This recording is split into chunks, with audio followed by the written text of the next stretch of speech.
Bonjour, bonjour à tous, j'espère que vous allez bien. Donc, nous allons pouvoir commencer notre partage que nous avions commencé à travers une première partie concerne la divinité, n'est-ce pas? Donc, Père, Fils et Saint-Esprit. Donc, qui est le Dieu véritable? Est-ce le Père, le Fils, le Saint-Esprit? Et je crois que au travers de la première partie, déjà, nous avons pu partager ensemble beaucoup d'éléments. Et je vous invite à aller la voir pour ceux qui ne l'ont pas encore vue. Donc, sans plus tarder, nous allons prier pour pouvoir commencer. Seigneur, nous te remercions pour ce moment de paix, de grâce que tu nous fais, Seigneur Papa. Merci pour la force que tu nous donnes pour tenir debout, Seigneur. Nous te louons, nous voulons te remercier ensemble, te dire un grand merci. Père, car sans toi, nous ne sommes rien. Nous voulons, Papa, te confier notre esprit, Papa, et toutes choses, Seigneur, tous ceux qui vont écouter ce partage, Papa, que nous soyons, Seigneur, dans ta présence, Père. C'est là où nous recevons ce qu'il nous faut, Papa, pour grandir, pour être instruit, pour être repris dans le but, Seigneur, Papa, de nous perfectionner. Que ton nom soit glorifié et que ton règne vienne au milieu de nous. Merci pour tout ce que tu permets dans notre vie. Nous voulons te louer pour cela, Père, car cela contribue à notre épanouissement en toi et à la connaissance du seul Dieu véritable que tu es, Père. Merci, Papa, d'avoir fait ta demeure dans nos cœurs. Que ton nom soit glorifié. Amen. Voilà, frères et sœurs bien-aimés, vous qui allez regarder cette deuxième partie de la divinité, n'est-ce pas? Sur la divinité. Donc, sans plus tarder, nous allons rentrer dans un sujet. Voilà.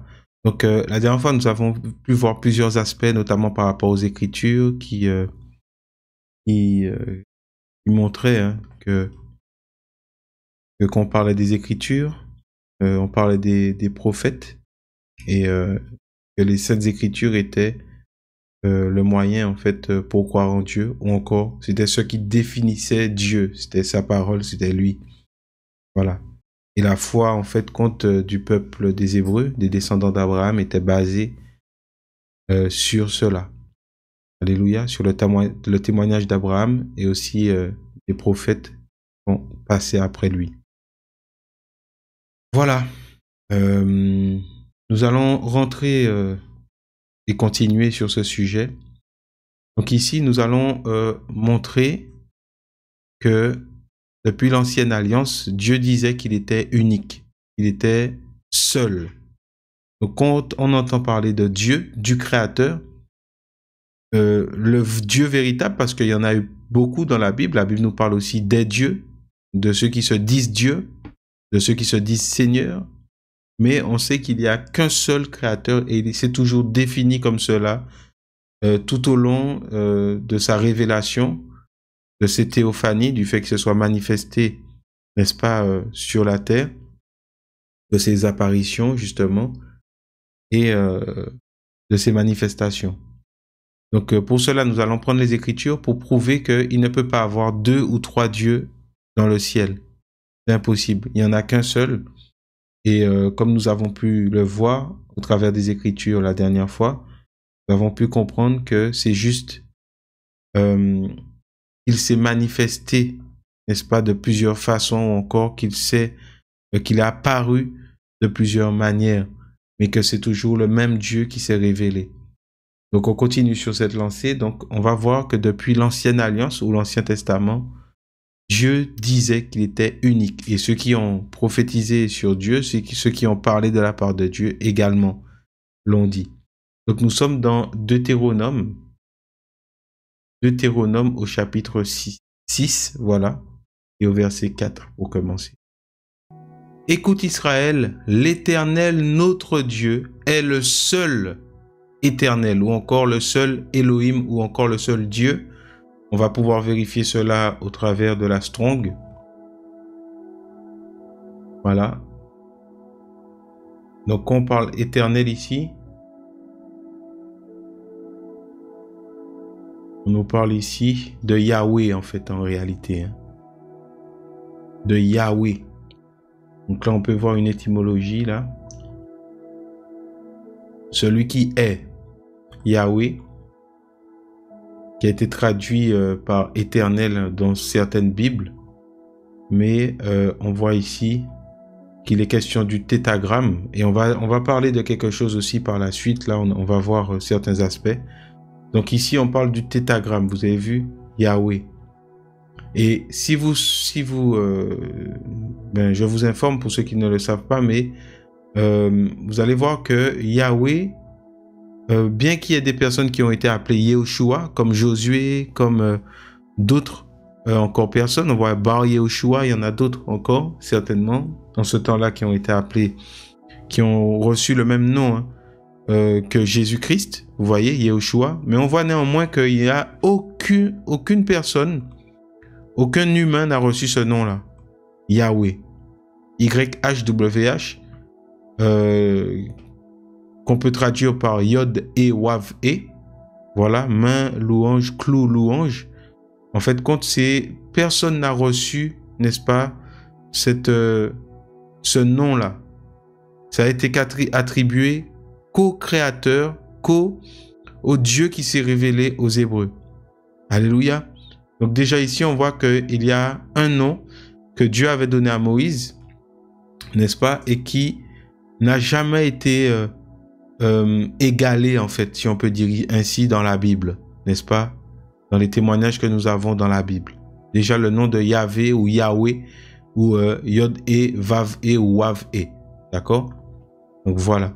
Et on sait que Yehoshua, ça veut dire, donc Yod et Vav et, sauve. Yahweh est salut.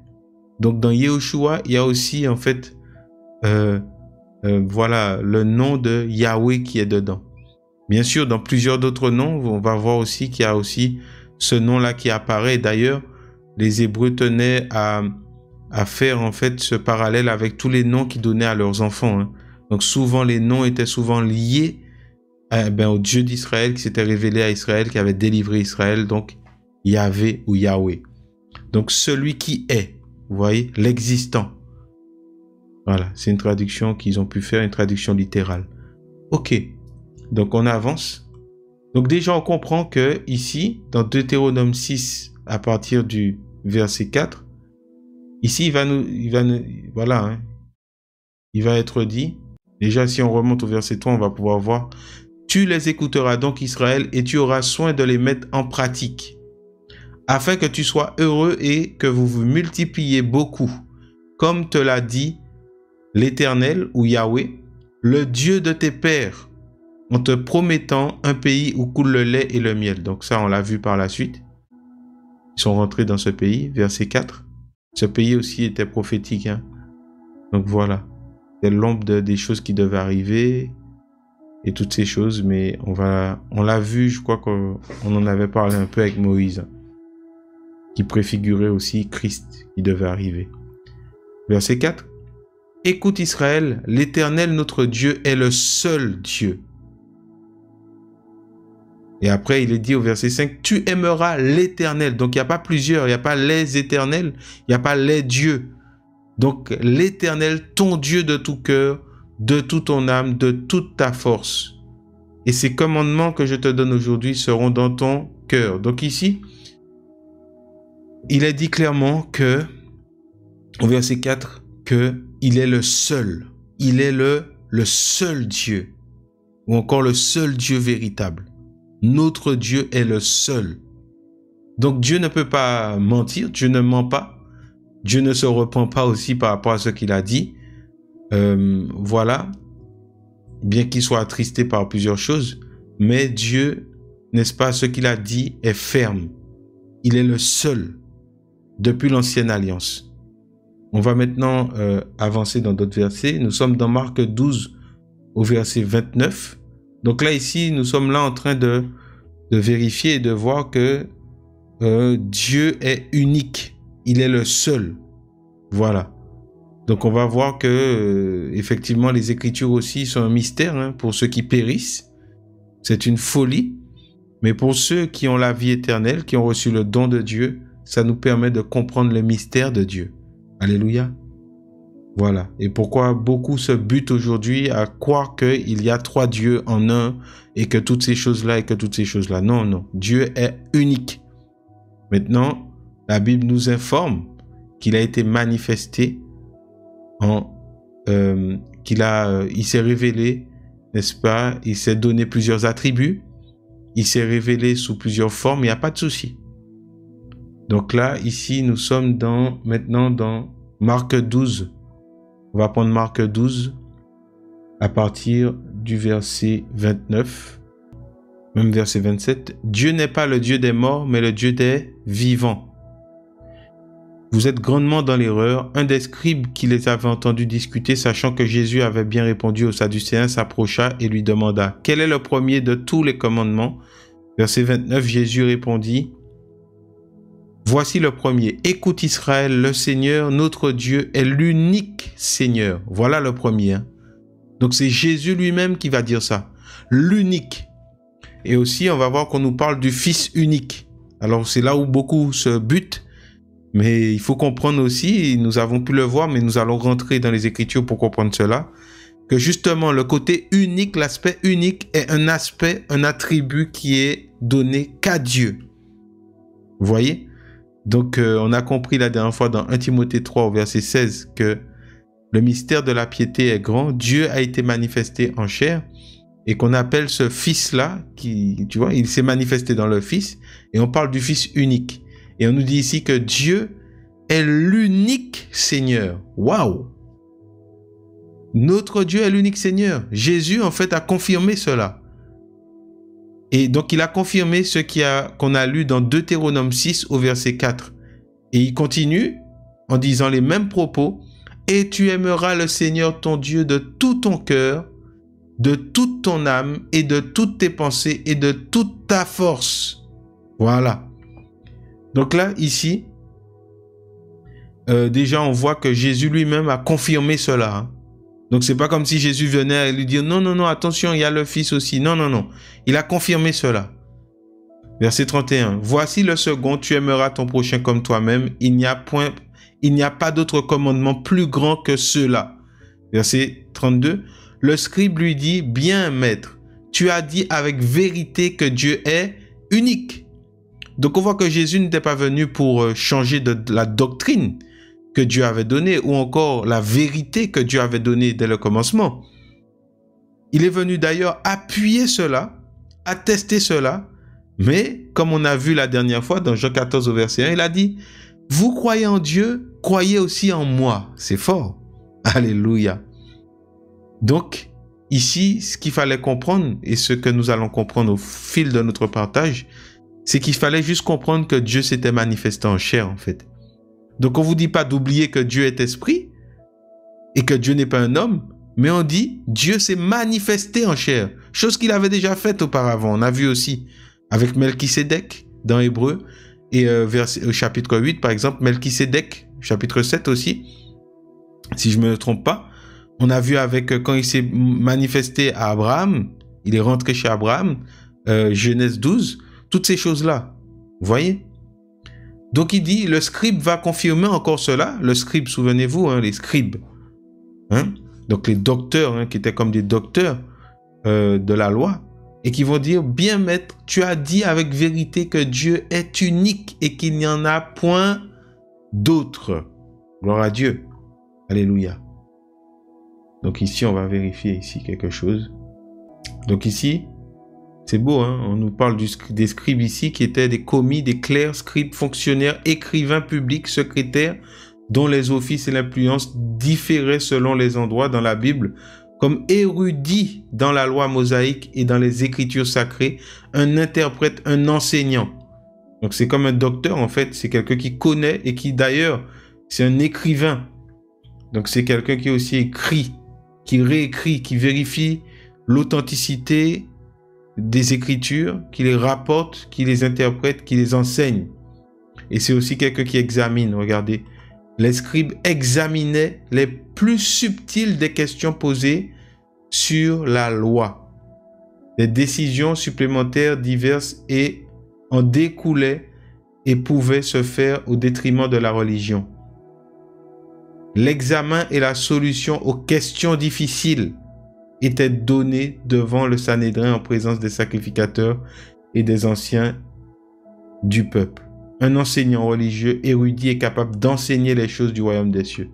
Vous voyez, et le Seigneur va faire une parabole par rapport au scribe, n'est-ce pas, au scribe qui instruit dans Matthieu 13 au verset 52, mais ce n'est pas le sujet. Voilà, c'est juste pour définir aussi c'était quoi un scribe. Donc, ce n'était pas un ignorant. Donc, il a confirmé ce que Jésus avait dit. Il a dit bien maître. Donc, le scribe lui a dit bien maître. Vous voyez? Tu as dit avec vérité que Dieu est unique et qu'il n'y en a point d'autre que lui. Et que l'aimer de tout son cœur, de toute sa pensée, de toute son âme et de toute sa force et aimer son prochain comme soi-même, c'est plus que tous les holocaustes et tous les sacrifices.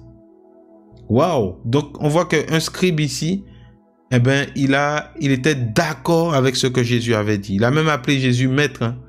Vous voyez? Maître. Il lui a dit ici maître. Didaskalos. Donc, professeur. Eh oui. Donc, il a reconnu Jésus dans son rang de sachant, n'est-ce pas, de celui qui enseigne avec toute vérité, scrupuleusement, en ce qui concerne les Écritures. Donc ça, c'est beau aussi de souligner qu'un scribe de l'époque a reconnu que ce que Jésus prêchait ou disait concordait pleinement avec les Écritures. Voilà, parce que le scribe, c'est celui qui va loin, qui fait coordonner les choses, qui sait trouver des trésors dans les choses anciennes, qui sait les rapporter dans les choses nouvelles, toutes ces choses-là. Là. Voilà. Donc, ça, c'est une bonne chose. Et Jésus va dire à ce scribe, regardez, Jésus, voyant qu'il avait répondu avec intelligence, lui dit, « Tu n'es pas loin du royaume de Dieu. » Et personne n'osa plus lui poser des questions. Et souvenez-vous que les scribes, c'est ceux à qui on vient poser des questions parce qu'ils sont calés. Eh bien, regardez qu'un scribe ne pouvait plus lui poser des questions. Qui est Jésus à ce moment-là? Qui est cet homme qui est venu, qui est apparu, fils de Joseph, fils de Marie, à qui on ne peut plus poser des questions et qui n'a pas été enseigné comme les scribes, hein, n'est-ce pas, l'ont été. D'où tirait-il son intelligence? On va avancer. Nous sommes dans Romains 3 au verset 30. Comme le premier enseignement sur la divinité, c'était lourd. Donc vraiment, pour ceux qui sont là, je vous demanderai vraiment d'être attentifs. D'être attentifs et puis de prendre des notes si vous voulez. Donc là, on parle du fait que Dieu est un. Voilà, bonjour à tous. Ceux qui sont de passage. Donc ici, nous sommes dans maintenant Romains 3, on a dit. Nous allons prendre à partir du verset 29. Ou bien Dieu est-il seulement le Dieu des Juifs? Ne l'est-il pas aussi des païens ou des nations? Oui, il l'est aussi des païens. Donc on voit que le même Dieu des Juifs, parce qu'on dit que oui, non, c'est que pour les Juifs que Jésus est venu. En fait, le même Dieu des Juifs, c'est aussi celui des nations. Parce que quand on parle de païens, on parle aussi on parle des nations tout simplement. Voilà, c'est un terme qui était, n'est-ce pas, donné chez les Juifs, mais on sait que les païens, ça signifie les nations, encore les gentils, hommes, le peuple. Voilà, une multitude d'hommes associés aux vivants ensemble. Les nations, tout simplement. Donc on nous dit ici que Dieu n'est pas seulement le Dieu des Juifs, mais aussi des nations. Oui, il est aussi des païens ou des nations. Puisqu'il y a un seul Dieu qui justifiera par la foi les circoncis et par la foi les incirconcis. Voilà, ou encore Israël et aussi les nations, en gros. Là, on nous dit qu'il y a un seul Dieu ici encore, on va voir. Vous voyez, hein? Là, on est dans la Nouvelle Alliance ou dans le Nouveau Testament et la Bible confirme, Paul confirme qu'il y a un seul Dieu. Point final. Nous avançons, nous sommes dans Galates 3 au verset 20, nous allons prendre plusieurs références. Je vous invite à les noter vous-même pour aller vérifier. On va essayer d'avancer. Galates chapitre 3 au verset 20. Que nous dit la Bible? Or, le médiateur n'est pas médiateur d'un seul, tandis que Dieu est un seul. Waouh!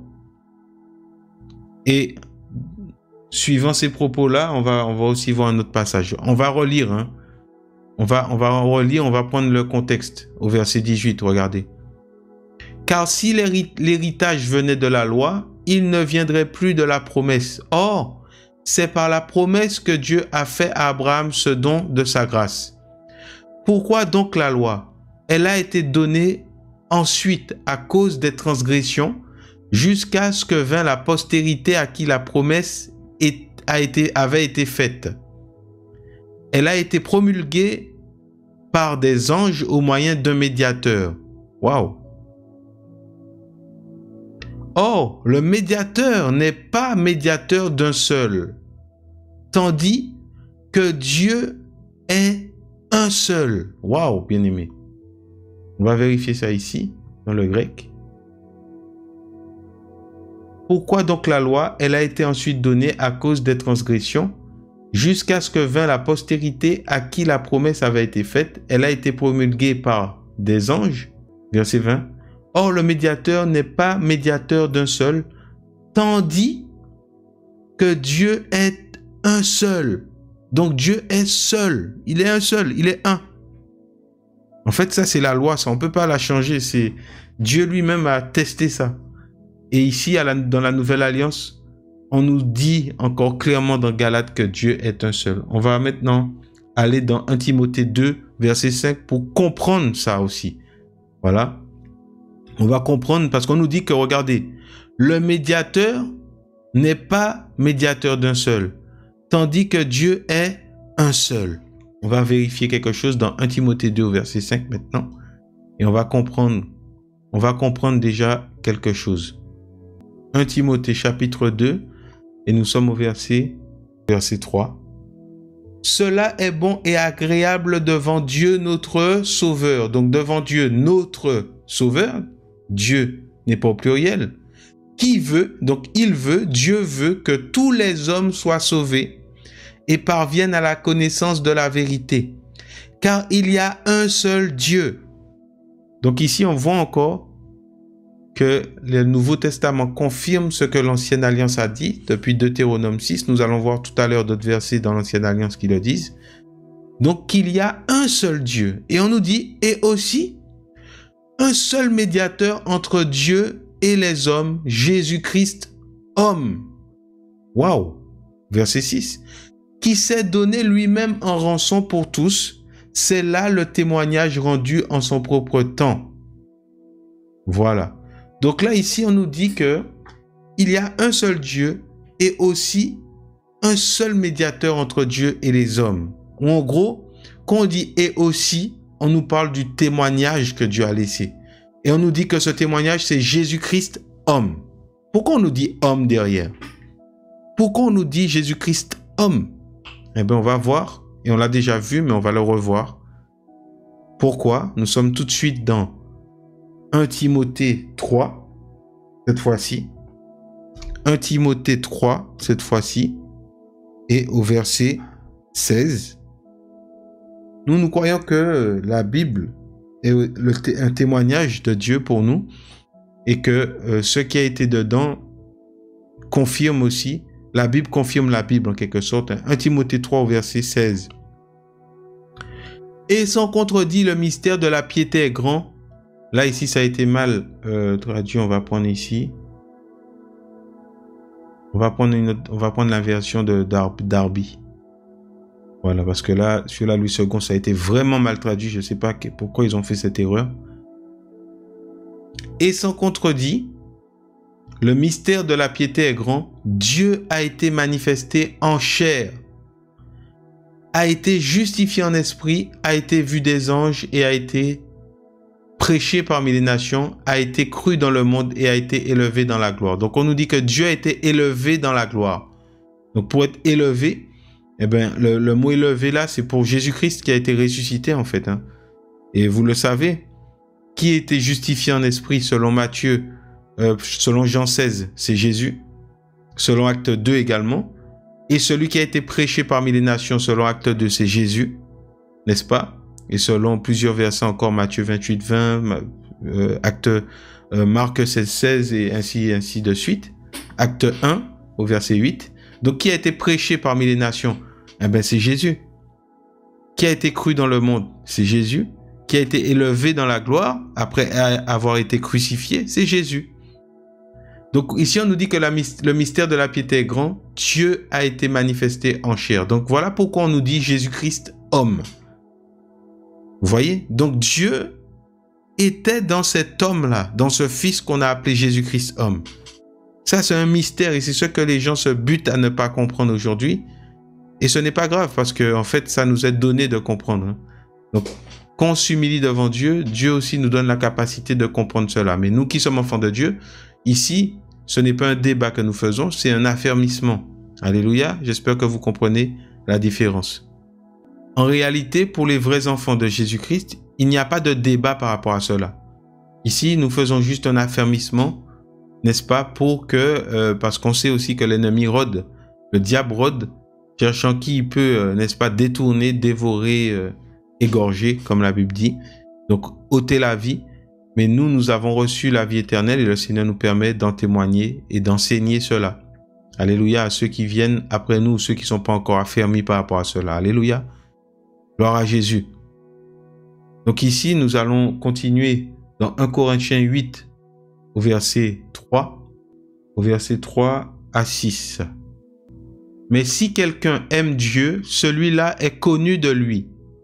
Pour ce qui est donc de manger des choses sacrifiées aux idoles, nous savons qu'une idole n'est rien dans le monde et qu'il n'y a point d'autre Dieu qu'un seul.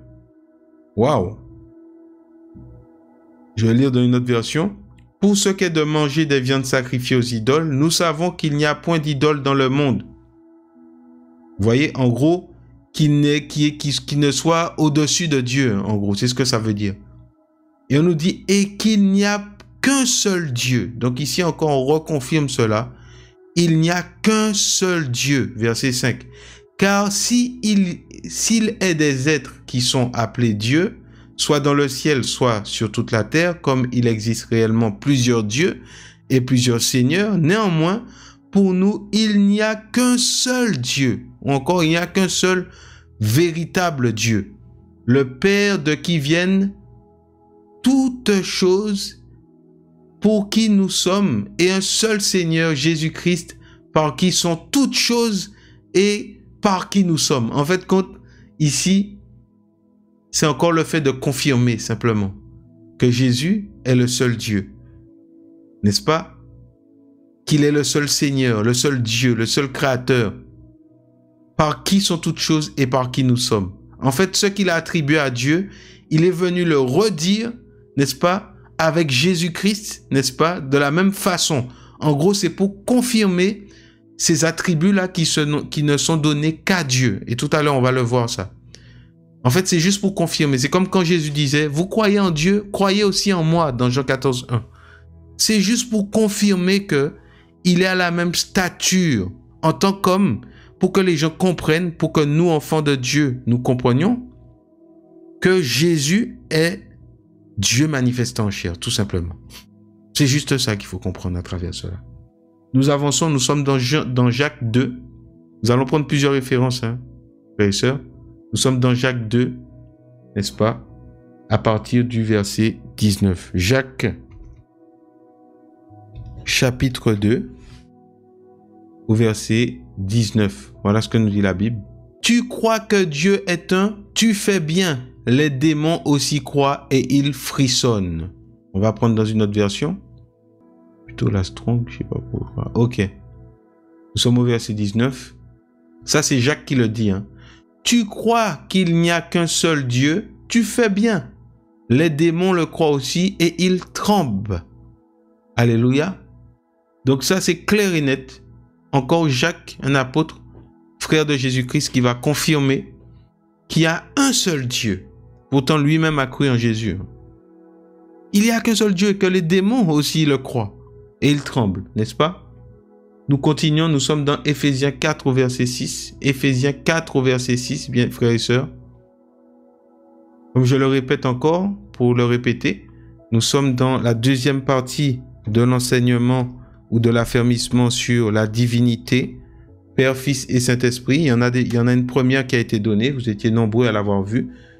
Donc je vous encourage à continuer à noter les passages et à vérifier, à examiner cela chez vous.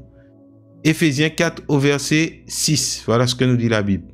On va prendre même au verset 4. Il y a un seul corps et un seul esprit, comme aussi vous avez été appelés pour une seule espérance de votre appel. Il y a un seul Seigneur, une seule foi, un seul baptême. Il y a un seul Dieu, verset 6.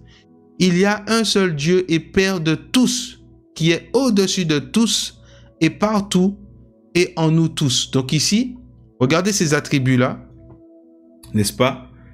Et on voit que c'était qui ce Dieu? Eh bien, on nous dit que c'est Christ ici, hein, juste en bas, verset 7. Mais à chacun de nous, la grâce a été donnée selon la mesure du don de Christ. Donc, c'est ce Dieu-là qui donne aux hommes. Alléluia. Alléluia. Et on a pu voir dans 1 Timothée 3,16 qu'il a été élevé dans la gloire. Regardez au verset 8. C'est pourquoi il dit, étant monté en haut, il a amené captive la captivité et a donné des dons aux hommes. Donc, il s'agit de Jésus-Christ, hein, tout simplement. Alléluia. Il y a un seul Dieu et Père de tous. Souvenez-vous que Jésus-Christ a dit dans Matthieu 28, à partir du verset 19, que vous les baptiserez au nom du Père, du Fils et du Saint-Esprit, et que les apôtres ont baptisé au nom de Jésus. Pourquoi? Parce qu'ils ont reconnu qu'il y avait un seul Dieu. Ils ne sont pas trois. Alléluia. Que ces trois attributs, ou ces trois facettes, ou ces trois témoignages, ou ces trois signes, n'est-ce pas, ceux qui avaient été donnés ici, c'était des signes, c'était des témoignages de Dieu pour l'humanité, mais ça ne faisait pas de lui un 3 en 1 ou je ne sais pas quoi. Non, pas du tout. Dieu est un. C'est clair et net. Un seul Dieu et Père de tous qui est au-dessus de tout et partout et en nous tous. Ici, on voit trois attributs qui ne sont donnés qu'à Dieu. L'omnipotence, l'omniscience, n'est-ce pas? Et l'omnipotence, l'omniscience et l'omniprésence. Vous voyez? L'omnipotence, l'omniscience et l'omniprésence. On va toucher à un point là qui arrive dans pas longtemps. Il faut qu'on comprenne ici clairement, ça me permet d'introduire ce point-là, que il y a des attributs que Dieu s'est donné lui-même pour converser avec l'homme. Donc il s'est donné ses attributs et il a permis aux hommes d'avoir ces attributs-là. Comme le fait d'être Seigneur, Dieu, toutes ces choses-là. Il a permis aux hommes et aux esprits, n'est-ce pas, de pouvoir avoir ces attributs-là. Il dit lui-même qu'il est le Dieu des dieux, par exemple. Donc il a permis que les gens puissent s'appeler Dieu aussi. Vous voyez? Mais, attention, en ce qui concerne les attributs liés à l'omniprésence, l'omnipotence et l'omniscience, en fait, ces attributs-là sont que pour le Dieu véritable. Et on va voir que Jésus-Christ a eu tous ces attributs-là qui sont liés que à Dieu, que au Dieu véritable. C'est ce qu'on appelle encore des attributs divins, n'est-ce pas? Donc il y a les attributs humains. Dieu aussi a pris des attributs humains. Mais par contre, en ce qui concerne les attributs divins, en fait, quand on va voir que le seul homme qui a prétendu à ces attributs-là, donc quand on parle des attributs divins, on parle de l'omniscience, de l'omnipotence et de l'omniprésence, on voit que Jésus est le seul humain qui a reçu ces attributs-là au même titre, n'est-ce pas? Et on comprend qu'il est Dieu, c'est pourquoi, mais au même titre que le seul véritable Dieu. Il a reçu les mêmes attributs. Donc ça prouve qu'il est Dieu. Parce que ces attributs-là ne se donnent à aucun homme ou n'ont été donnés à aucun homme à part Jésus-Christ. Alléluia. Donc voilà, on avance. Nous sommes dans 1 Corinthiens 12 au verset 13 maintenant. 1 Corinthiens 12 au verset 13. 1 Corinthiens 12 au verset 13. Car aussi, nous avons tous été baptisés d'un seul esprit pour être un seul corps, soit juif, soit grec, soit esclave, soit homme, soit libre. Et nous avons tous été abreuvés pour l'unité d'un seul esprit. Alléluia. Donc ici, on nous dit que nous avons tous été baptisés d'un seul esprit. On a vu Père, Fils et Saint-Esprit. Donc on comprend que nous avons tous été nourris ou abreuvés par l'Esprit de Dieu. Pour être quoi? Un seul corps, soit juif, soit grec, soit esclave, soit homme, soit libre. Donc c'était pour toute l'humanité. Et nous avons tous été abreuvés par, n'est-ce pas, pour l'unité d'un seul esprit. On va voir comment c'est dit ici. Nous avons tous été abreuvés, donc baptisés dans un seul esprit. Waouh! Et abreuvés d'un seul esprit. Donc on voit que l'esprit de Dieu et l'esprit de Christ, c'était par rapport à ce qu'on avait dit la dernière fois, c'est pareil. Il n'y a pas plusieurs esprits saints. L'Esprit Saint, et puis après l'Esprit de Dieu, et puis après l'Esprit de Christ. Non, non, pas du tout. Là, on parle d'un seul esprit. La Bible nous dit que Dieu est esprit. Et ici, on parle de l'Esprit Saint, l'Esprit de Dieu, l'Esprit de Christ. En fait, Dieu, c'est Jésus, c'est l'Esprit. C'est tout ce qu'on avait dit la dernière fois aussi. On avance. Donc, il y avait quelqu'un qui avait posé une question par rapport à Elohim Adonai la dernière fois. Pourquoi Dieu permet, n'est-ce pas, que qu'on puisse l'appeler Elohim, ou en fait quand on parle Elohim, on parle du pluriel. Il faut comprendre que Dieu s'est manifesté sous plusieurs aspects et donc sous plusieurs témoignages en fait dans le temps des humains, n'est-ce pas? Et dans tous les signes qu'il a manifestés, on peut voir sa divinité. Et la Bible, donc sa parole aussi nous confirme qu'il est le premier en tous ou en toutes choses et qu'il remplit tout, ce qui le qualifie comme le Dieu des dieux en fait. Le roi des rois, le Seigneur des seigneurs, le Père des esprits ou encore l'Esprit Saint. Donc ici, on comprend que tous ces témoignages-là permettent qu'on parle de Dieu dans un pluriel d'excellence. Quand on dit Elohim créa, on ne dit pas Elohim ou bien les Elohim ont créé, on dit Elohim créa. Donc ici on comprend que c'est un pluriel d'excellence. Ou Elohim dit, créons l'être humain à notre image. On ne voit pas à nos images, à notre image. Donc quand Dieu a créé l'homme, il a créé aussi selon plusieurs, dans une excellence en fait, divine. Donc voilà, donc ça c'était pour répondre à la question de la sœur Marie-Odile. Donc on peut voir tous ces pluriels-là, hein. Elohim, Adonai, voyez, Adonai dit, voyez. Donc on peut entendre parler de Dieu comme elle qui est un singulier, qui est donné pour exprimer la divinité, ou aussi Elohim, ou encore Adon, qui veut dire Seigneur, et Adonai, ça veut dire des seigneurs. En fait, c'est un pluriel d'excellence tout simplement. Donc ça c'était pour répondre à la question de ma sœur Marie-Odile. Je suis certain qu'elle va écouter ce partage. On avance. Donc ici, on va souligner aussi un point que Jésus-Christ a pleinement été Dieu et aussi il a pleinement été homme. Et ça, c'est important de comprendre cela pour être édifié en fait par rapport à la divinité. Alléluia. Non, on va prendre un passage dans Colossiens 2 au verset 9 pour parler de cela. Colossiens 2 au verset 9, il y en a plusieurs passages, plusieurs corrélations qu'on peut faire, mais on va s'arrêter sur ça. Colossiens 2 au verset 9. Donc là, nous, on ramène des éléments, hein, mais le Seigneur va vous faire voir dans toute la Bible qu'il est un, qu'il est véritable et qu'il s'est manifesté en chair sous le nom de Jésus-Christ. Et c'est le nom aujourd'hui que nous devons connaître pour être sauvés, tout simplement. Tout simplement. Nous sommes dans Colossiens donc. Donc contexte, Colossiens 2, on va prendre au verset 5. Car lors même que je suis absent de corps, toutefois je suis avec vous en esprit, me réjouissant et voyant votre ordre et la fermeté de votre foi en Christ. Comme donc vous avez reçu le Christ Jésus, le Seigneur, marchez en lui, enracinés et édifiés en lui et affermis dans la foi selon que vous avez été enseignés, abondant en elle avec des actions de grâce. Prenez garde que personne ne fasse de vous sa proie par la philosophie et par de vaines déceptions selon l'enseignement des hommes, selon les éléments du monde et non selon Christ. Verset 9.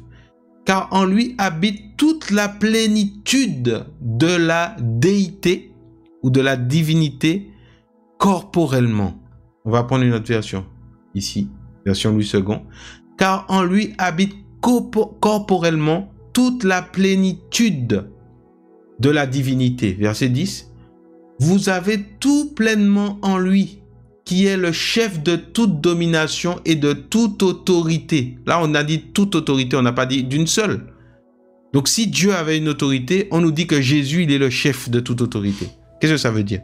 Donc, Christ, la Bible nous dit que toute la plénitude corporellement a habité, la plénitude de la déité, de la divinité a habité en Christ.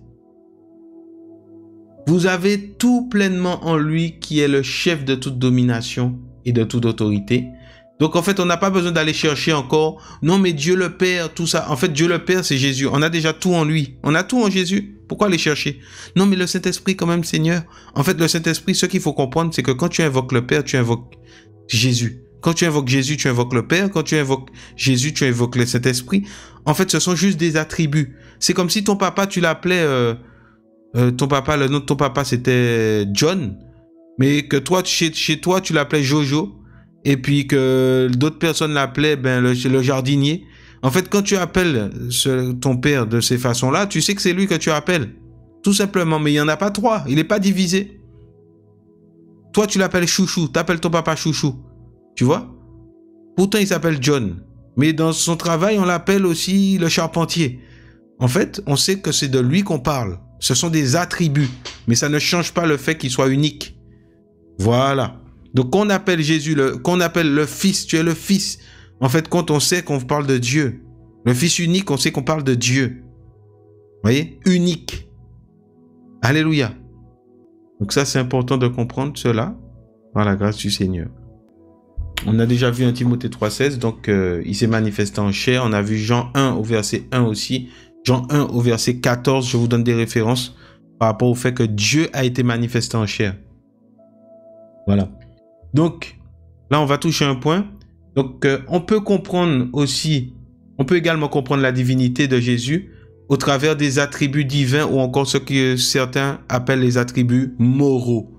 Voilà, il y a les attributs moraux de Dieu et il y a les attributs non moraux. Les attributs moraux, ce sont les attributs qu'on peut appliquer ou on peut donner que à Dieu. Il y a les attributs qui sont non moraux qu'on peut attribuer aussi aux hommes. Vous voyez, ou que Dieu a permis qu'on l'appelle ainsi et qui va aussi permettre aux hommes de s'appeler comme ça, d'avoir ces attributs-là. Mais en ce qui concerne les attributs moraux ou les attributs divins, il n'y a que Dieu qui peut avoir ces attributs-là. Alléluia. Donc, et on va voir à travers les versets qu'on va prendre, les attributs moraux. Hein. Les attributs moraux sont adressés qu'à Dieu ou employés que pour Dieu. Et on va voir que Jésus, dans la Bible, ces attributs-là lui ont été donnés. Donc, ces attributs-là, c'est quoi? Les attributs moraux ou les attributs divins, c'est quoi? L'omniscience, quand je dis divin, qui sont liés au Dieu véritable, le seul vrai Dieu, pas les dieux, hein, le seul vrai Dieu. Donc, l'omniscience, l'omniprésence et l'omnipotence. Donc, et on va voir que ces attributs-là ont été donnés à Jésus et à aucun autre homme sur la terre. Donc, par rapport à l'omniscience de Dieu, on va voir que ça a été donné aussi à Jésus. Dans Jean 16 au verset 30, on va prendre ensemble plusieurs passages par rapport à l'omniscience. Je vous encourage à noter ces passages pour aller vérifier. Donc, par rapport à l'omniscience de Dieu, nous allons prendre un premier verset dans Jean 16, 20. Plutôt, excusez-moi, Jean 16, 30. Jean 16 au verset 30. Jean chapitre 16 au verset 30. Maintenant, nous savons que tu sais toutes choses et que tu n'as pas besoin que personne te fasse des demandes. À cause de cela, nous croyons que tu es venu de Dieu. Jésus leur répondit, « Vous croyez maintenant ?» Voilà. Donc ici, on va prendre une autre version aussi pour comparer. Verset 9. Ses disciples lui dirent, « Voici maintenant tu parles ouvertement et tu n'emploies aucune parabole. Maintenant nous savons que tu sais toutes choses et que tu n'as pas besoin que personne t'interroge. » Waouh!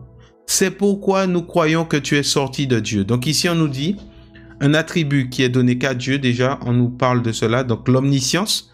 Ici les disciples ont reconnu que Jésus sait toutes choses. et qu'il n'a pas besoin que quelqu'un l'interroge. Voilà, on va prendre d'autres passages. Dans Marc 2 au verset 6 à 12, on va prendre un passage. Marc 2 au verset 6 à 12. Et il y avait là quelques-uns des scribes assis et raisonnant dans leur cœur. Donc c'était des scribes qui raisonnaient dans leur cœur. Pourquoi celui-ci parle-t-il ainsi? Il blasphème. Qui peut pardonner les péchés sinon un seul, Dieu? Et aussitôt, Jésus, connaissant dans son esprit qu'ils raisonnaient ainsi en eux-mêmes, pourquoi faites-vous ces raisonnements dans vous? Alors, excusez-moi, j'ai mal... Verset 8. Et aussitôt, Jésus, connaissant dans son esprit qu'ils raisonnaient ainsi en eux-mêmes, leur dit: pourquoi faites-vous ces raisonnements dans vos cœurs? Vous voyez? Donc ici, Jésus savait ce qui se passait dans le cœur des scribes. C'est fort. Donc ici, ben en fait, ça vient aussi démontrer son omniscience. Or, en fait, il y a qui sait tout? C'est Jésus, c'est Dieu en réalité. Donc on comprend que Dieu était Jésus. Regardez, on va prendre encore un autre passage dans Jean 1 au verset 47. Là, on va prendre plusieurs passages, ce ne sont pas tous, mais plusieurs passages, notamment dans la Nouvelle Alliance, qui montrent que Jésus connaissait tout. Il connaissait même ce qui se passait dans les cœurs des gens. Vous voyez? Donc ici, nous sommes dans Jean 1. Et on voit aussi que les disciples disaient qu'ils voyaient que Jésus connaissait toutes choses. Donc il était omniscient. Or, l'omniscience n'est liée qu'au divin, qu'à Dieu, qu'au seul Dieu véritable. S'il n'était que le Fils, il n'aurait pas pu savoir ces choses-là. Vous voyez? Jean 1 au verset 47. Verset 46. Philippe trouve Nathanaël et lui dit: nous avons trouvé celui duquel Moïse a écrit dans la loi et duquel les prophètes ont écrit. On va voir que Jésus même avait, n'est-ce pas, Moïse avait parlé de Jésus dans la loi. Et duquel les prophètes ont écrit: Jésus, le fils de Joseph, qui est de Nazareth. Verset 47. Et Nathanaël lui dit: peut-il venir quelque chose de bon de Nazareth? Philippe lui dit: viens et vois. Verset 48. Jésus vit Nathanaël venir vers lui et il dit de lui: voici un vrai Israélite en qui il n'y a pas de fraude. Vous voyez, donc Jésus n'avait pas encore vu cet homme, mais quand il est arrivé vers Jésus, Jésus a témoigné de cet homme-là.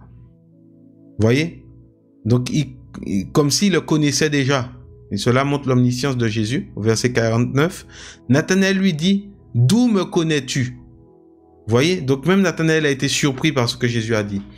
Jésus répondit et lui dit: avant que Philippe t'eût appelé, quand tu étais sous le figuier, je te voyais. Waouh! Nathanaël répondit et lui dit: Rabbi, ce qui veut dire maître, tu es le Fils de Dieu, tu es le roi d'Israël. Alléluia, gloire à Jésus. Waouh! Et Jésus va encore lui dire, Jésus répondit et lui dit: parce que je t'ai dit que je te voyais sous le figuier, tu crois? Tu verras de plus grandes choses que celles-ci. Alléluia.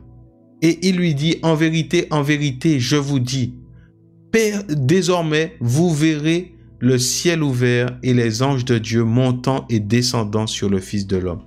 Donc ici, on voit encore l'omniscience de Jésus. Il connaissait le passé, il connaît le présent, n'est-ce pas? Il a dit à Nathanaël son passé. Donc quand il était sous le figuier, il lui dit qu'il est un homme dans lequel il y a aucune fraude, vous voyez? Et il va lui dire après: désormais vous verrez. Donc il va leur annoncer le futur, passé, présent et futur. Qui est celui qui dit le présent, le passé et le futur? Eh bien, c'est celui qui est, c'est Dieu. Donc Jésus, eh bien, on voit que ces attributs-là ont été révélés. Jean 21, verset 17, que nous dit la Bible ici? Il lui dit pour la troisième fois: Simon, fils de Jonas, m'aimes-tu? Pierre fut attristé de ce qu'il lui disait pour la troisième fois: m'aimes-tu? Et il lui dit: Seigneur, tu connais toutes choses, tu sais que je t'aime. Tu vois? Vous voyez, bien-aimé? Ici, le Seigneur lui dit, et Simon, Pierre va dire: Seigneur, tu connais toutes choses. Donc, en fait, Pierre, en fait, va voir que Jésus est celui qui sonde le cœur et les reins. En fait, c'est comme si Pierre voyait que Jésus connaissait son cœur. Seigneur, tu connais toutes choses. Il est celui qui connaît toutes choses. Nous sommes dans Matthieu 12 au verset 25. Nous avons plusieurs versets. On va vraiment rentrer un petit peu en profondeur pour qu'on puisse voir que ces attributs moraux ou divins ont été donnés à Jésus-Christ, alors que normalement ce sont des attributs qu'on donne qu'à Dieu. L'omniscience, l'omniprésence et l'omnipotence. Donc là, nous sommes dans l'omniscience. Nous sommes dans Matthieu 12. Et nous sommes au verset... Nous allons prendre à partir du verset 25. Et Jésus, connaissant leurs pensées, leur dit, tout royaume divisé contre lui-même sera réduit en désert. Donc ici, on voit que, on va prendre le contexte. Verset 23, par exemple. Et toutes les foules étaient hors d'elle et disaient, celui-ci serait-il le fils de David? C'était aussi un attribut qu'on donnait à Jésus. Mais les pharisiens, ayant entendu cela, dirent, celui-ci ne chasse les démons que par Belzébul, chef des démons. Et là, on nous dit que Jésus connaissant leurs pensées. Donc Jésus connaissait leurs pensées. Waouh, c'est fort. Jésus connaissant leurs pensées leur dit, tout royaume divisé contre lui-même sera réduit en désert, et toute ville ou maison divisée contre elle-même ne subsistera pas. Donc on voit ici que Jésus connaît la pensée du cœur de l'homme. Et ça, c'est pas normal. C'est parce qu'il est omniscient. Aucun homme ne peut connaître, en fait, n'est-ce pas, les pensées du cœur d'un autre homme. C'est impossible. Nous sommes dans Luc 5 au verset 22 maintenant. Mais comme je disais, ce sera un peu lourd aujourd'hui. Luc 5 au verset 22. Et ce que j'espère, c'est que vous puissiez prendre des notes sérieusement. Verset 21. Et les scribes et les pharisiens se mirent à raisonner, disant, qui est celui-ci qui profère des blasphèmes?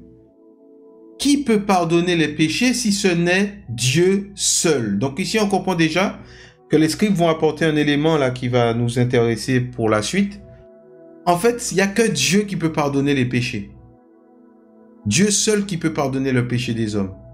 Et verset 22, et on va voir que Jésus, il avait dit, on va le voir un peu plus bas. Donc, et Jésus, connaissant leurs pensées, encore une fois, répondant, leur dit, pourquoi raisonnez-vous dans vos cœurs? Lequel est le plus facile de dire, tes péchés te sont pardonnés, ou de dire, lève-toi et marche? En gros, Jésus, ici, montre que, en fait, il est tout puissant, en fait, en réalité. Non seulement qu'il connaît leurs pensées, donc il est omniscient, mais qu'il est tout puissant. Et ça, ça relève de l'omnipotence, ça on va le voir, c'est le troisième aspect, ou le troisième attribut divin de Dieu. C'est l'omnipotence. Mais là, ici, nous sommes dans l'omniprésence toujours. Nous allons avancer, nous sommes maintenant dans Jean 2 au chapitre 24. Jean 2 au chapitre 24. L'omniscience de Jésus-Christ. Voilà pourquoi nous croyons qu'il est Dieu.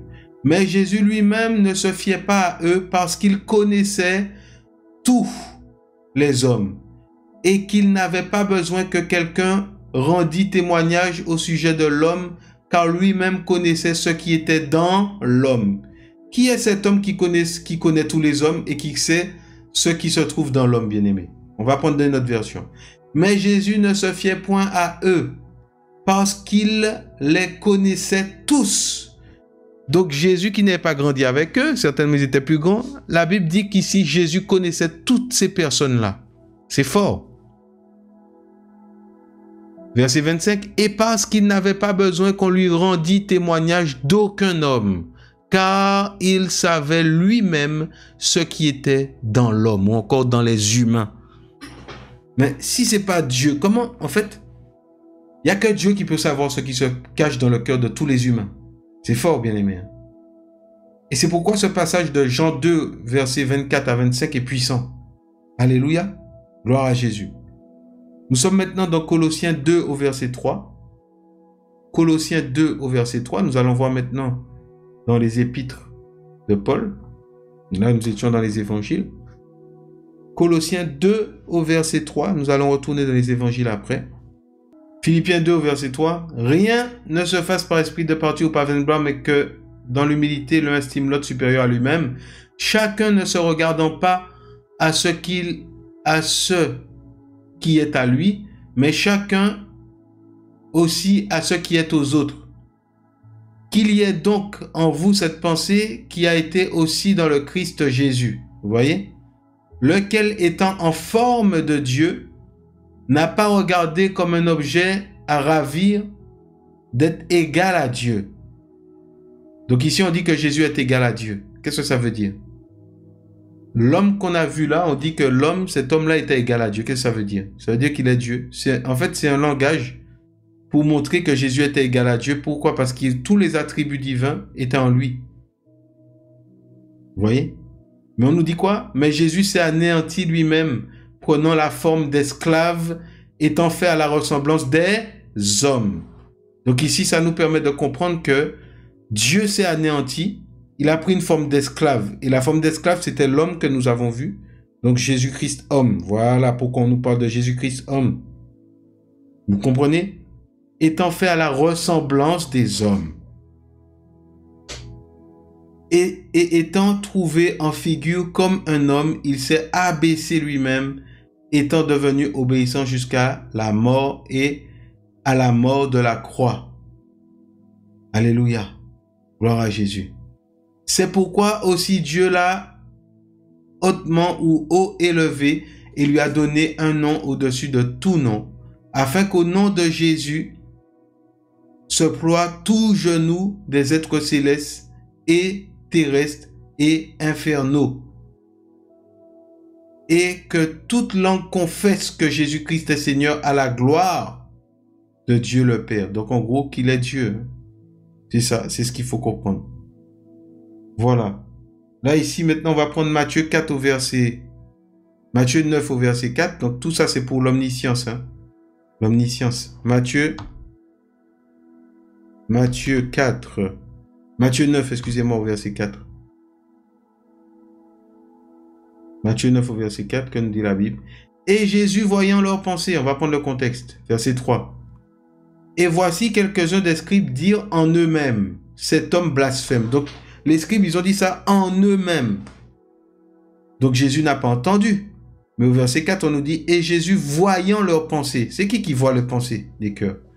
Dit, pourquoi pensez-vous du mal dans vos cœurs? La Bible dit que c'est Dieu qui sonde les cœurs et les reins, n'est-ce pas? Verset 5. Car lequel est le plus facile de dire tes péchés sont pardonnés ou de dire lève-toi et marche? Donc ici, et au verset 6, on nous dit, or, afin que vous sachiez que le Fils de l'homme a le pouvoir sur la terre de pardonner les péchés. Vous voyez? A le pouvoir sur la terre de pardonner les péchés. Il dit au paralytique, prends ton lit et marche, va dans ta maison. Alléluia. Alléluia. Et ici, on nous dit, et les foules ayant vu cela furent saisies de crainte, et elles glorifièrent Dieu qui donnait un tel pouvoir aux humains. C'était fort, hein, ce qu'ils ont dit ici. Donc, ils se sont dit, mais comment Dieu peut donner un tel pouvoir à un humain appelé Jésus? Et à ses disciples, puisque c'est Jésus qui a donné à ses disciples. C'est fort. Alléluia. Mais on voit que en ce qui concerne le fait de voir dans les pensées, en fait, c'est un attribut qui est donné à Dieu. Qu'à Dieu seul. Et Dieu, bien sûr, en Jésus, a donné cela à ses fils. Gloire à Jésus. Pourquoi? Pour le salut de ceux qui croient en Jésus. Donc là, nous avançons encore. Nous allons prendre un dernier verset pour l'omniscience. Nous sommes dans Matthieu 16 au verset 21. Dès lors, Jésus commença à montrer à ses disciples qu'il fallait aller à Jérusalem et qu'il souffrit beaucoup de la part des anciens et des principaux sacrificateurs et des scribes, et qu'il fut mis à mort et qu'il fut ressuscité le troisième jour. Waouh! Donc ici, c'est fort. Hein? Jésus annonçait déjà ce qui allait lui arriver. Alléluia. Alléluia. Donc Jésus lui-même disait de lui-même qu'il fallait qu'il aille à Jérusalem, qu'il allait souffrir beaucoup de la part des anciens et des principaux sacrificateurs, et qu'il allait être mis à mort et qu'il allait être ressuscité le troisième jour, bien-aimé. Donc ça montre encore l'omniscience de Jésus-Christ. Maintenant, nous allons passer à l'omniprésence par rapport aux attributs divins. L'omniprésence. Comment ça? Donc, comment ça se fait que Jésus il soit omniprésent? Eh bien, en fait, il y a omniprésent que Dieu, en fait. Même Satan n'est pas omniprésent. Vous voyez? Oh oui, même Satan n'est pas omniprésent. Mais on nous dit, Jésus lui-même dit de lui-même qu'il est omniprésent. Et on va voir que c'est pas que lui. Hein. Nous sommes dans 1 Corinthiens, avant d'aller dans 1 Corinthiens 15, on va prendre Matthieu 28 au verset 20. Matthieu 28 au verset 20, que nous dit la Bible? Matthieu 28 au verset 20. Donc Jésus, au verset 19, dit « Allez donc et faites disciples toutes les nations, les baptisant pour le nom ou au nom du Père, du Fils et du Saint-Esprit, leur enseignant à garder toutes choses que je vous ai commencées. Et voilà que Jésus va dire « Et voici, moi, je suis avec vous tous les jours jusqu'à la fin de la consommation du siècle ou jusqu'à la fin du monde. » Donc Jésus leur dit « Je suis avec vous jusqu'à la fin du monde. » Comment ça? Donc ça voudrait dire que Jésus, effectivement, il est homme. Il est omniprésent. Vous voyez? Il est omniprésent. Et voici, je suis avec vous tous les jours jusqu'à la fin du monde. Du monde. Je suis avec vous tous les jours jusqu'à la fin du monde. Qu'est-ce que ça veut dire? Que Jésus-Christ est Dieu et qu'il est omniprésent parce que l'omniprésence n'est donnée à aucun esprit, à aucun humain. Donc si Jésus dit ça en tant qu'humain, c'est qu'il est Dieu. Alléluia. S'il a dit ça de lui, c'est qu'il est Dieu. On continue. Nous sommes dans Matthieu 18 au verset 20. Matthieu 18 au verset 20 maintenant. Je suis. Vous voyez quand Jésus dit je suis, c'est fort. Hein? Matthieu 18 au verset 20. Car là où 2 ou 3 sont assemblés en mon nom, je suis là au milieu d'eux. Waouh! C'est chaud. Bien aimé. Waouh! Car là où 2 ou 3 sont assemblés en mon nom, je suis là au milieu d'eux. Donc on comprend qu'il a dit, hein, voici je suis avec vous jusqu'à la fin du monde. Là on nous dit, car là où 2 ou 3 sont assemblés en mon nom, je suis là au milieu d'eux. Donc jusqu'à présent,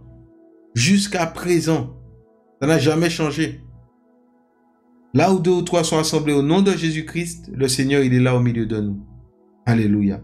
Nous continuons par rapport à l'omniprésence. Nous sommes dans maintenant Jean 3 au verset 13. Jean chapitre 3 au verset 13. Et personne n'est monté au ciel, sinon celui qui est descendu du ciel, le Fils de l'homme qui est dans le ciel. C'est fort. En fait, ça montre son omniprésence. Ici, on nous dit personne n'est monté au ciel. C'est Jésus qui le dit, hein. Sinon celui qui est descendu du ciel. Donc déjà, on comprend que Jésus, il n'est pas simplement né. Il n'est pas simplement né. Donc, personne n'est monté sinon celui qui est descendu. Le Fils de l'homme qui est dans le ciel. Donc, pendant même qu'il disait ça, il n'était pas encore monté, mais il dit que personne n'est monté au ciel. Après, on nous dit que si ce n'est celui qui est descendu. Donc là, on comprend que Jésus est descendu. Donc, c'est Dieu lui-même, en fait. Parce que c'est Dieu qui est descendu du ciel. Waouh! Et on nous dit, si ce n'est le Fils de l'homme qui est dans le ciel. Donc ici, on nous parle du Fils de l'homme. Que Dieu est à la fois Dieu, 100%, mais aussi, il s'est fait homme. Et il prend cet attribut-là, non pour dire qu'il y a un homme à côté de Dieu dans le ciel, mais pour dire que le Fils de l'homme, c'était Dieu. Terminé. Et on dit qu'il est dans le ciel. Donc pendant qu'il lui parlait sur la terre, il dit qu'il est aussi dans le ciel. Donc ça nous montre, bien aimé, que Jésus est Dieu et qu'il remplit tout en tout. C'est puissant, bien aimé. Gloire à Jésus. Gloire à Jésus. Donc son omniprésence. Nous sommes maintenant dans Jean 14 au verset 23. Jésus répondit et lui dit, « Si quelqu'un m'aime, il gardera ma parole et mon Père l'aimera et nous viendrons à lui. » Vous voyez qu'il s'est mis avant. Jésus répondit. Si Jésus était différent de Dieu, si Jésus n'était pas Dieu, si ce n'était pas le mystère que nous élucidons aujourd'hui, Il aurait dit, il faut aimer Dieu avant lui. Mais il a dit, si quelqu'un m'aime, il gardera ma parole. Et mon Père l'aimera. Vous voyez? Et nous viendrons à lui. Et nous ferons notre demeure chez lui. Waouh! Alléluia. Ce nous-là ici, c'est un nous de pluriel, on a vu tout à l'heure, de pluralité d'excellence. Vous voyez, ça ne veut pas dire que Jésus est à côté du Père. Non, non, non. Alléluia. C'est les témoignages que Dieu a donnés. Parce que les Juifs avaient un témoignage, et ce témoignage-là, pour eux, Dieu ne pouvait pas être un homme. Il ne pouvait pas se faire homme, du moins. Jésus vient à travers ce qu'il dit là, pour dire, oui, je me suis manifesté en homme. Terminé. Que le Dieu que vous connaissez, c'est moi qui vous parle. Terminé. Alléluia. Gloire à Jésus. Nous allons prendre un dernier verset par rapport à l'omniscience. Nous sommes dans 1 Corinthiens 15. Alors, si quelqu'un là ne comprend pas que Jésus est Dieu, avec le verset que nous allons lire là, c'est compliqué. Hein? Par rapport à l'omniprésence de Dieu, bien sûr. Nous sommes dans... Parce que là, nous faisons ça méthodologiquement. Hein? D'accord? 1 Corinthiens 15 au verset 3. Car je vous ai communiqué avant toute chose ce que j'ai aussi reçu. Que Christ est mort pour nos péchés selon les Écritures, et qu'il a été enseveli et qu'il a été ressuscité le troisième jour selon les Écritures. Verset 5. Et qu'il a été vu de ses faces, puis des 12. Ensuite, donc ses faces ici c'est Pierre. Hein. Ensuite, il a été vu de plus de 500 frères à la fois, dont la plupart sont demeurés en vie jusqu'à présent. Mais quelques-uns aussi se sont endormis ou encore sont morts. Ensuite, il a été vu de Jacques, puis de tous les apôtres. Et après tous, comme d'un avorton, il a été vu aussi de moi. Donc ici, on nous dit que Jésus a été vu par 500 personnes à la fois. Ou encore, en même temps, si on peut dire ça ainsi. Je voudrais qu'on puisse voir ça ensemble. Louis II Strong. Dans la Strong, on va voir comment ça a été dit au verset 500 frères à la fois. Vous voyez? À la fois, normalement, c'est en même temps. Hein. Mais on va vérifier ensemble hein, avec nous. Donc, ça vient de épi. Donc, une fois pour toutes, à la fois. D'un seul trait. Vous voyez? Tout à la fois. Vous voyez? Tout à la fois. Donc, ça veut dire en même temps, normalement. Hein. Donc, en même temps, Jésus a apparu à 500 frères, 500 personnes à la fois, bien-aimés. Donc, on voit ici son omniprésence, en fait. Ça montre que c'est Dieu qui est là. Parce que c'est lui qui est apparu à toutes ces personnes en même temps. Gloire à Dieu. Voilà. Maintenant, nous allons aller sur l'omnipotence de Dieu, donc de Jésus, qui montre qu'il est omnipotent aussi. On va voir ici 3 choses par rapport à sa toute-puissance. Parce que l'omnipotence, ça veut dire qu'il est tout-puissant et fait ce qu'il veut. Donc déjà, on va voir par rapport au pouvoir de pardonner les péchés dans Marc 2 au verset 5. Qu'est-ce que la Bible nous dit dans Marc 2? Donc ici, nous parlons de la divinité de Jésus. Et Jésus, voyant leur foi, dit au paralytique, « Mon enfant, tes péchés sont pardonnés. » Et il y avait là quelques-uns des scribes assis et raisonnant dans leur cœur. Pourquoi celui-ci parle-t-il en blasphème? Donc ici, on voit que Jésus a pardonné les péchés. Qui peut pardonner les péchés sinon Dieu seul? Voilà. Qui peut pardonner les péchés sinon Dieu seul? Si ce n'est que Dieu seul. Donc on voit ici qu'il est tout puissant, même pour pardonner le péché des hommes. Donc on voit que si Jésus a cette faculté, c'est qu'il est Dieu. Là maintenant, on va parler du pouvoir sur la nature. Nous sommes dans Matthieu 8 au verset 26. On sait qu'aucun homme a de pouvoir sur la nature. Hein. Et Jésus leur dit, et il leur dit, « Pourquoi avez-vous peur, gens de peu de foi ?» Alors il se leva, menaça les vents et la mer, et il y eut un grand calme. Donc ici, on voit que Jésus, en fait, a menacé les éléments, donc la nature. On voit que il y avait, n'est-ce pas, une grande tempête. et de grands flots, hein, donc la mer qui était agitée. Et Jésus s'est levé de la barque et il a menacé le vent, il a menacé la mer et tout de suite le calme est revenu. Verset 27. Ces hommes furent saisis d'étonnement. Quel est celui-ci, disait-il, à qui obéissent même les vents et la mer? Donc ici, on voit que les éléments, donc la nature obéit à Jésus. On peut voir ça aussi quand Jésus a maudit l'arbre, hein, le figuier. Eh ben, le figuier tout de suite s'est séché. Alors qu'il y avait la vie dans le figuier, eh ben, le figuier il s'est carrément séché. Donc ici, on parle du pouvoir. On a parlé du pouvoir de pardonner les péchés, qui est normalement une omnipotence que Dieu seul a. On a parlé du pouvoir sur la nature. On a vu que c'est Jésus aussi. Normalement, c'est que Dieu qui a ce pouvoir et que Jésus a manifesté. On va avoir du pouvoir sur la vie et la mort. Nous sommes dans Jean 11, versets 43 à 44. Pouvoir sur la vie et la mort. Jean 11, à partir du verset 43. Et ayant dit ces choses, il cria à haute voix, « Lazare, sors !» Et le mort sortit.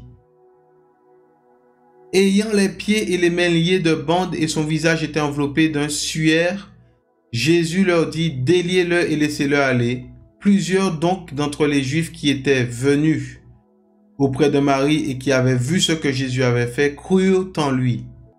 Donc ici on comprend, là Jésus il a ressuscité miraculeusement Lazare. Il a le pouvoir, n'est-ce pas, entre la vie et par rapport à la vie et à la mort, hein, sur la vie et la mort. Jésus a le pouvoir sur la vie et la mort, n'est-ce pas? Donc il a dit à Lazare de sortir alors qu'il était mort. Et la Bible dit, et le mort sortit. Donc ça, il n'y a que Dieu qui donne la vie. Alléluia, gloire à Jésus. On va prendre un passage aussi pour voir que tout pouvoir a été donné à Jésus. Et on va voir que, en fait, c'est un langage. Matthieu 28, 18, que nous dit la Bible. Et Jésus s'approchant leur parla, disant, « Toute autorité ou tout pouvoir m'a été donné dans le ciel et sur la terre. » Donc, si Jésus a tout pouvoir dans le ciel et sur la terre, ben, il ne reste plus de pouvoir. S'il y avait Dieu là-haut, il ne resterait plus de pouvoir pour Dieu. Vous voyez? Donc, c'est Jésus qui a tout pouvoir. Et c'est un langage de Dieu.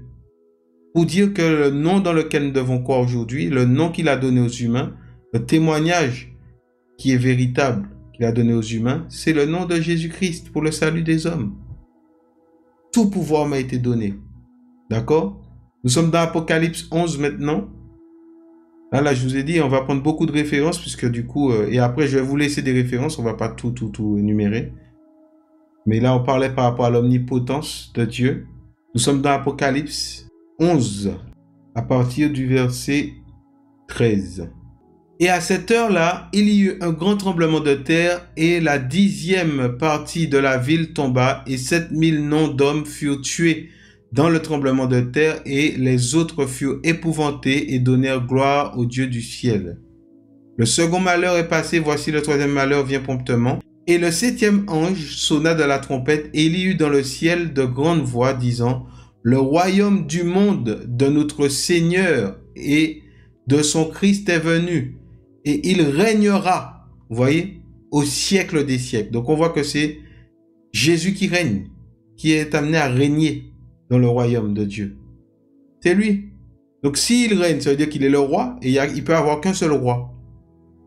Alléluia. Donc Jésus est le roi des rois. Il est le roi véritable, le roi du royaume des cieux, c'est lui. Donc on comprend que de dire à son Christ, c'est un témoignage. On va continuer. Et les 24 vieillards, donc ici on nous dit, et il régnera. Donc Christ régnera au siècle des siècles. Et les 24 vieillards qui étaient assis devant Dieu sur leur trône se prosternèrent sur leur face et ils adorèrent Dieu. Donc ici on comprend que si c'est Christ qui règne sur le trône, regardez, ils adorèrent qui? On dit Dieu. Donc Christ, il est Dieu, bien aimé. Christ est Dieu, c'est clair. Donc gloire à Jésus pour tout ce qu'on a dit. Maintenant, je vais vous donner des passages que vous pourrez aller vous-même vérifier. Vous qui cherchez réellement à comprendre qui est Dieu, ça va vous aider. Donc ici, on peut voir le passage de Jean 1 au verset 1. Jean 20 au verset 28, Colossiens 2 au verset 9, Tite 2 au verset 13, 1 Jean 5, 20, Philippiens 2 verset 5 à 6, on l'a lu tout à l'heure, Hébreux 1 au verset 8, Apocalypse 1 au verset 8, Jean 8 au verset 58, Apocalypse 5 au verset 13, on va prendre avant de nous quitter, Jean 1 au verset 14, voilà. Et en ce qui concerne le fait que Dieu soit un, vous pouvez aller regarder Deutéronome 6 au verset 4, Ésaïe 43 au verset 16, Ésaïe 44 au verset 6, Exode 8 au verset 10, 2 Samuel 7 au verset 22. Et en ce qui concerne l'annonce prophétique de la venue de Jésus-Christ, les prophéties messianiques concernant la venue de Jésus-Christ, donc qui ont été données dans l'Ancien Testament, vous pourrez aller regarder Ésaïe 7,14 qu'on a pris la dernière fois, Ésaïe 9,6 qu'on a pris aussi la dernière fois, Michée 5, verset 2, et vous pourrez aller regarder ça aussi dans Ésaïe 53, verset 3 et Marc 15 au verset 19 à 20. Vous allez voir la corrélation qu'il y a entre l'Ancienne Alliance et la Nouvelle Alliance par rapport à la divinité de Jésus-Christ, donc ce qui avait été dit par rapport à la prophétie biblique et à l'accomplissement de la prophétie justement biblique. Donc vous pouvez voir aussi autre chose dans Ésaïe 35 verset 4, Zacharie 9 au verset 9, faire la corrélation entre Matthieu 21 au verset 1 à 11. Quand on parle de la fille de Sion, on parle du peuple d'Israël, donc surtout de la ville de Jérusalem. Donc ça c'est pour ceux qui veulent encore aller creuser. On va prendre un verset ensemble avant de finir dans Apocalypse 5 au verset 13. On est déjà dans Apocalypse de toute façon. Apocalypse 5 au verset 13. Et j'entendis toutes les créatures qui sont dans le ciel et sur la terre et au-dessus de la terre et sur la mer et toutes les choses qui y sont disant à celui, on ne dit pas à ceux qui sont assis, à celui qui est assis sur le trône et à l'agneau, la bénédiction et l'honneur et la gloire et la force au siècle des siècles. Alléluia. Et les 4 animaux disaient Amen et les anciens tombèrent sur leurs faces et rendirent témoignage. C'est clair, donc on voit qu'il reçoit l'adoration ici, Jésus-Christ. Il reçoit l'adoration. Donc, et la Bible dit qu'ils adorèrent Dieu. Hein. Et ils adorèrent Dieu. Et les vieillards se prosternèrent et adorèrent. Et dans d'autres versions, c'est et adorèrent Dieu. Donc Dieu, on ne dit pas les dieux. Donc on parle bien de Jésus. Jésus est Dieu. Voilà, nous arrivons à terme de notre partage. Nous vous encourageons à toujours scruter, chercher, et le Seigneur vous fera grâce et vous trouverez. Soyez bénis, je vous souhaite un excellent dimanche et bon courage à tous. Au revoir.